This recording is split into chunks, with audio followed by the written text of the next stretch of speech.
The leaders of the two Koreas meeting for the first time in over a decade. In a surprise, unscripted moment in this highly choreographed summit, the North Korean leader invited Moon to step across the dividing line for another handshake and a few photos on the northern side of the JSA. The two Koreas opened high-level talks this morning. Tension and anticipation are in the air at the joint security area, K-pop in Pyongyang. The second concert is a joint performance featuring artists from the two Koreas on stage together. Well, I'm here to see for myself the scene outside Music Bank and to bring it to you, our viewers at News Today. The influence peddling scandal involving President Park Geun-hye's longtime personal confidant, Choi Soon-sil, reaching a magnitude of 5.8. Meanwhile, another hotly debated topic was the implementation of the Anti-Corruption and Bribery Prohibition Act. People back home had a lot of fun watching my parents trying some adventurous new foods from Korea. So this is the namesake of bulgogi, right? This is the beef itself. It's really good. Beginning at about 10 o'clock, the talks are being held at the Tongil-gak building on the northern side of the Panmunjom Truce Village. On his way, Unification Minister Cho Myung-gyun, South Korea's chief delegate, told reporters that the delegation will aim to set a date for the summit. It's expected to take place in late April.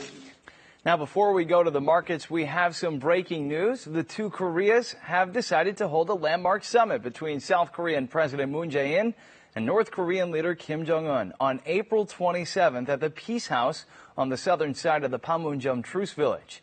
We'll have more for you on this developing story tomorrow.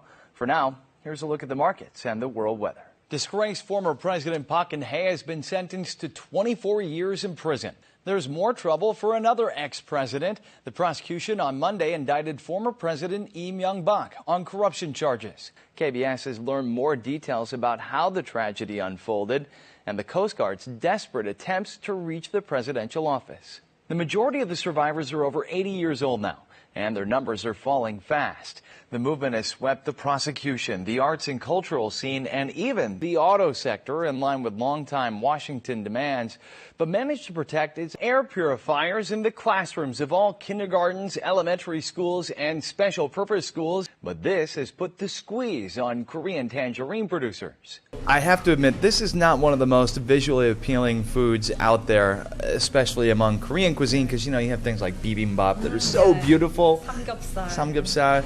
This is not beautiful, but don't let looks deceive you, okay? Actually, this is really delicious, and it has become one of my favorites. Korean Air executive Cho Hyun-min has returned to Korea amid allegations that she humiliated an advertising firm manager by throwing water in his face. She denies that accusation, but in an unrelated episode, an audio file has leaked to the public in which she can be heard launching into a tirade against somebody else. After his visit to the National Assembly, Trump stopped by the National Cemetery in Seoul. Wrapping up his two-day trip to South Korea, he departed for Beijing. In the morning, the U.S. president had planned a surprise visit to the demilitarized zone by helicopter, but his trip was scrapped due to heavy fog. The South Korean presidential office said that President Moon had left for the demilitarized zone early in the morning and was awaiting Trump there. The presidential office said that Trump invited him to visit the DMZ together.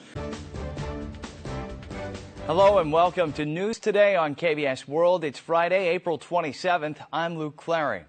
It all began with a historic handshake on the military demarcation line. President Moon Jae-in greeted North Korean leader Kim Jong-un warmly this morning. The leaders of the two Koreas meeting for the first time in over a decade.